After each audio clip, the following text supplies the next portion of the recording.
Te-ai întrebat vreodată dacă morții ne pot vedea? Dacă cei care au plecat dintre noi ne observă, ne aud rugăciunile sau chiar suferă alături de noi? Răspunsul nu este atât de simplu.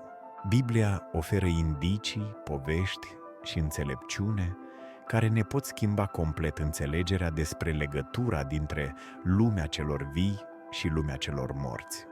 Rămâi până la final, pentru că ceea ce vei afla te va pune serios pe gânduri. În fiecare cultură și religie, oamenii și-au pus întrebări despre viața de după moarte. În tradiția ortodoxă și în credința creștină, moartea nu este un sfârșit, ci o trecere, o poartă către o altă existență.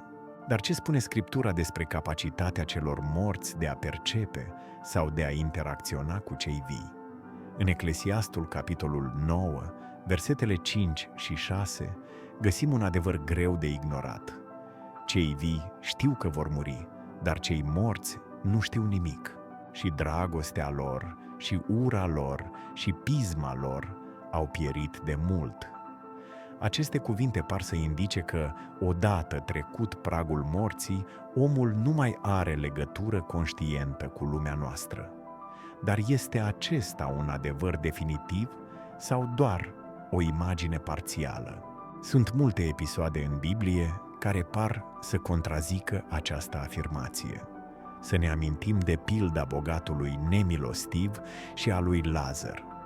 Luca, capitolul 16. În ea, bogatul, după moarte, este conștient de starea lui. Își amintește de frații săi rămași în viață și chiar roagă pe Avraam să-l trimită pe Lazar să-i avertizeze. Această pildă ne dezvăluie că, într-un mod tainic, sufletele celor plecați nu sunt complet rupte de realitatea celor rămași în urmă.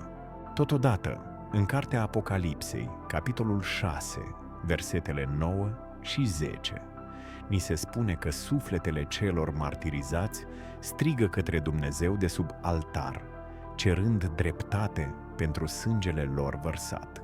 Acest pasaj arată că sufletele celor drepți nu doar că trăiesc, ci sunt active spiritual și implicate în planul divin.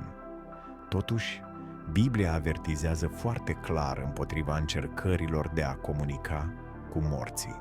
În Deuteronom, capitolul 18, versetele 10 până la 12, Dumnezeu condamnă practicile de spiritism, chemarea morților și ghicitul.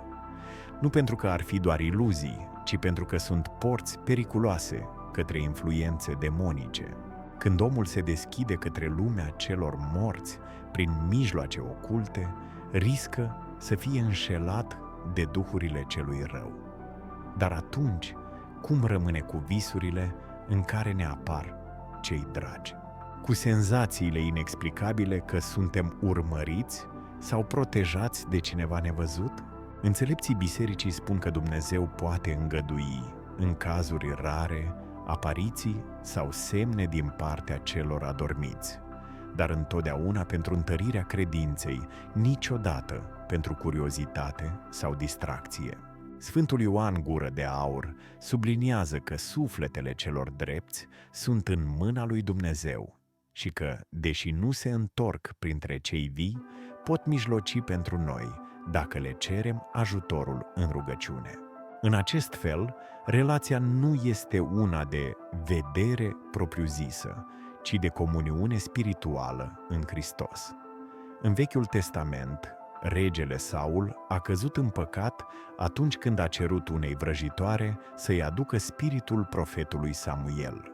Această faptă a fost aspru condamnată de Dumnezeu și a avut consecințe tragice pentru Saul. Acest exemplu biblic este o dovadă clară că interacțiunea cu lumea morților, dacă este posibilă, este un teritoriu periculos și interzis. În schimb, ni se oferă o cale sigură și binecuvântată de legătură cu cei adormiți: rugăciunea. Atunci când ne rugăm pentru sufletele lor, le aducem lumină, pace și ajutor, iar prin harul lui Dumnezeu, ei pot să mijlocească la rândul lor pentru noi. Aceasta este adevărata comuniune între biserica luptătoare, cei vii, și biserica biruitoare, cei adormiți în Domnul. Să pătrundem și mai adânc în taina care frământă sufletele multora. Pot cei adormiți în Domnul să-i vadă pe cei vii? Biblia nu ne oferă un răspuns dogmatic și clar formulat, dar ne oferă semne, pilde și înțelepciune din care putem înțelege voia lui Dumnezeu. În Epistola către Evrei, capitolul 12, versetul 1, ni se spune: de aceea și noi, fiind înconjurați de un nor așa de mare de martori, să lepădăm orice povară.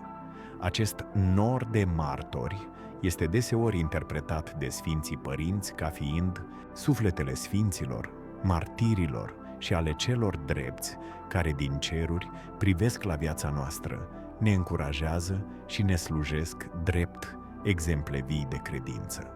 Nu este vorba doar de amintire, ci de o realitate spirituală. Ei sunt cu noi, ne susțin cu rugăciunea lor și sunt martorii trăirii noastre. Să nu uităm și de momentul schimbării la față a Domnului pe muntele Tabor. Acolo, Moise și Ilie, deși morți după trup de veacuri, apar în slavă și vorbesc cu Iisus Hristos înaintea ucenicilor. Este o mărturie limpede că, în împărăția lui Dumnezeu, sufletele trăiesc, cunosc, comunică și nu sunt rupte de realitatea spirituală a celor vii. Totuși, această comunicare nu este una pământească, ci în Duhul Sfânt.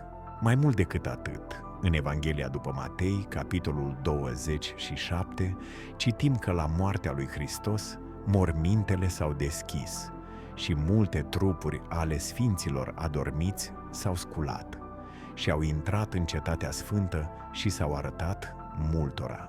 Această înviere temporară a unor drepți nu este doar un miracol, ci o mărturie că viața nu se încheie la mormânt.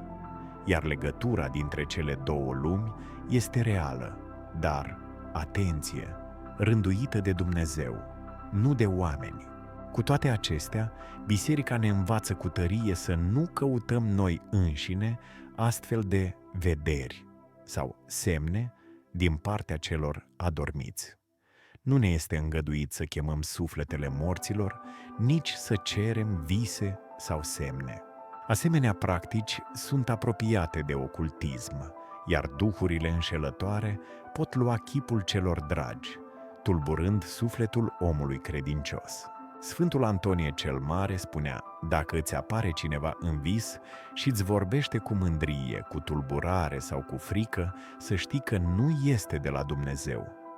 Aceasta înseamnă că visele sau viziunile trebuie cercetate cu mult discernământ și smerenie, căci nu tot ce vine din lumea nevăzută este sfânt.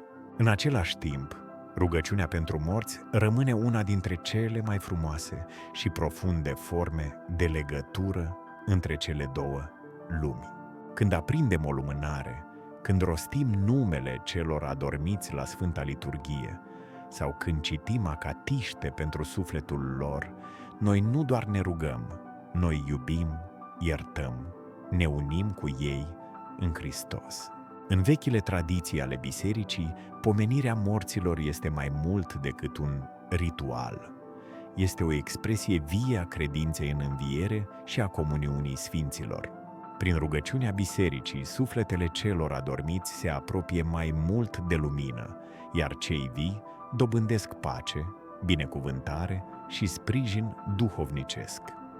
Ce putem înțelege din toate acestea? Biblia, prin cuvintele sale și prin mărturiile sfinților, nu ne învață că morții ne văd cu ochi trupești, dar ne arată că ei trăiesc în chip nevăzut, într-o stare de cunoaștere spirituală, unde iubirea și rugăciunea continuă.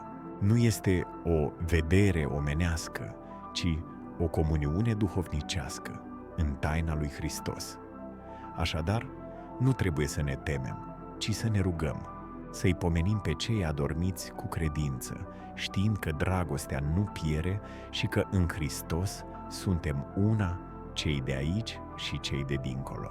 Aceasta este înțelepciunea biblică, nu frică de moarte, nu chemări de umbre, ci iubire, rugăciune și speranță în înviere.